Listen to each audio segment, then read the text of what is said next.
Max Wardell, overheadathletics.com.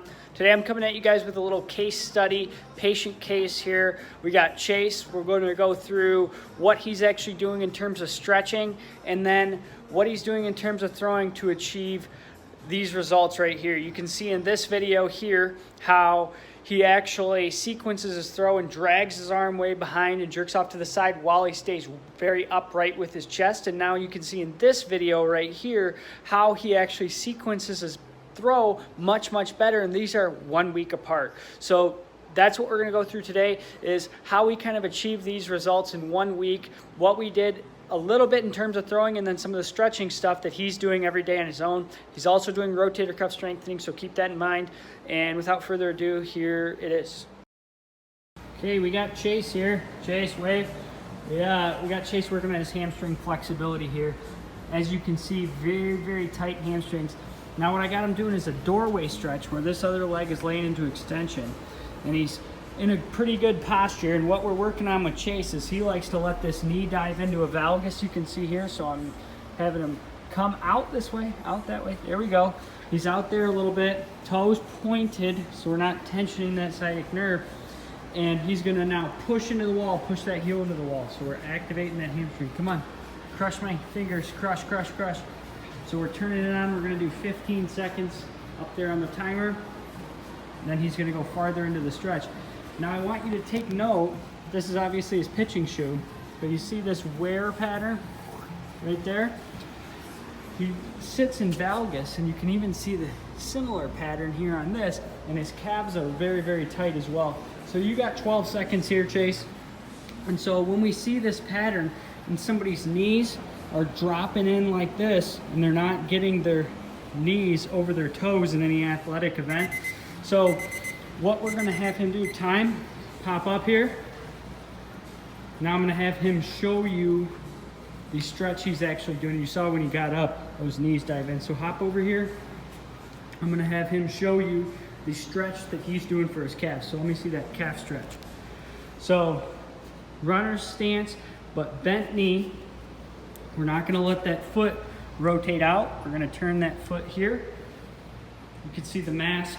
We're still on partial quarantine and mitigation here in Michigan, and you see that he likes to let that foot turn out. So we get that foot turned forward, bent knee, trying to get that knee out over those 4th and 5th toes out this way. And he's gonna hold that for about 2 minutes. And so that's our lower extremity stretching, and we're actually doing this pre-throwing here because we're trying to work on how that ankle moves so he can load into that hip a little bit better, but also in that front leg hamstring. So that's the purpose of that doorway stretch there. Now let's go ahead and switch sides here, Chase. So we're not gonna go super long pre-throwing. Turn those toes in on that back foot a little more, Chase. Right there. Now drive that knee out a little bit this way. There you go. So a little bit of rotation, go a long way. That's our stretching for today. Super tight ankles, as you can see. Can't bend his knee that far, and he has a pretty high lift in that heel. And then also, as you saw, very tight hamstrings. So this is week 2 here for Chase. Chase, let me just see you do your normal throwing motion here.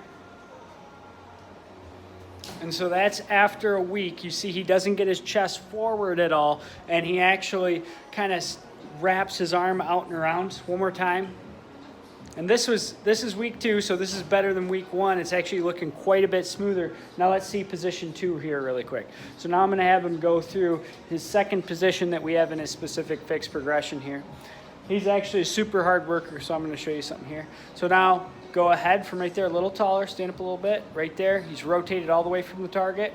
Now go ahead. Good.